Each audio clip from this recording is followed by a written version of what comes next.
Chapter 6. One Sabbath, Jesus was going through the grain fields, and his disciples began to pick some heads of grain, rub them in their hands, and eat the kernels. Some of the Pharisees asked, "Why are you doing what is unlawful on the Sabbath?" Jesus answered them, "Have you never read what David did when he and his companions were hungry? He entered the house of God, and taking the consecrated bread, he ate what is lawful only for priests to eat. And he also gave some to his companions." Then Jesus said to them, "The Son of Man is Lord of the Sabbath." On another Sabbath, he went into the synagogue and was teaching, and a man was there whose right hand was shriveled. The Pharisees and the teachers of the law were looking for a reason to accuse Jesus, so they watched him closely to see if he would heal on the Sabbath. But Jesus knew what they were thinking and said to the man with the shriveled hand, "Get up and stand in front of everyone." So he got up and stood there. Then Jesus said to them, "I ask you, which is lawful on the Sabbath, to do good or to do evil, to save a life or to destroy it?" He looked around at them all and then said to the man, "Stretch out your hand." He did so, and his hand was completely restored. But the Pharisees and the teachers of the law were furious and began to discuss with one another what they might do to Jesus. One of those days, Jesus went out to a mountainside to pray and spent the night praying to God. When the morning came, he called his disciples to him and chose 12 of them, whom he also designated apostles: Simon, who he named Peter, his brother Andrew, James, John, Philip, Bartholomew, Matthew, Thomas, James, son of Alphaeus, Simon, who was called the Zealot, Judas, son of James, and Judas Iscariot, who became a traitor.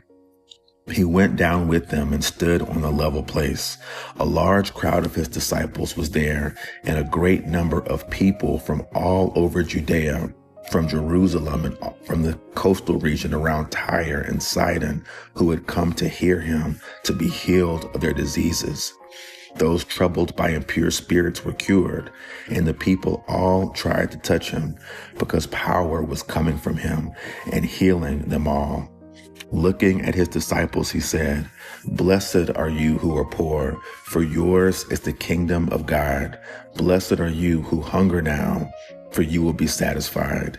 Blessed are you who weep now, for you will laugh. Blessed are you when people hate you, when they exclude you and insult you and reject your name as evil because of the Son of Man. Rejoice in that day and leap for joy, because great is your reward in heaven, for that is how their ancestors treated the prophets. But woe to you who are rich, for you have already received your comfort.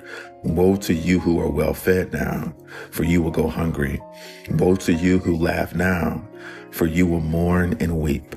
Woe to you when everyone speaks well of you, for that is how their ancestors treated the false prophets.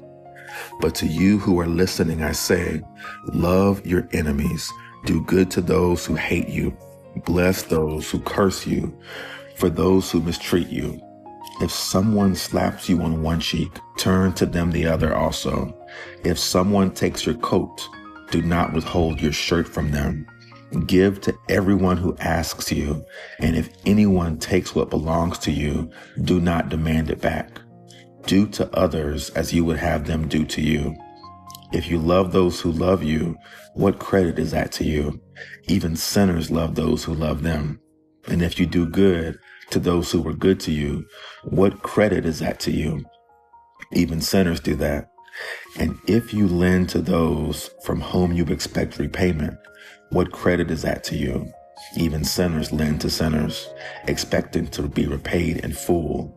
But love your enemies, do good to them, and lend to them without expecting to get anything back. Then your reward will be great, and you will be children of the Most High, because He is kind to the ungrateful and wicked. Be merciful, just as your Father is merciful. Do not judge, and you will not be judged. Do not condemn, and you will not be condemned. Forgive, and you will be forgiven. Give, and it will be given to you. A good measure, pressed down, shaken together, and running over, will be poured into your lap. For with the measure you use, it will be measured to you. He also told them this parable. Can the blind lead the blind? Will they not both fall into a pit?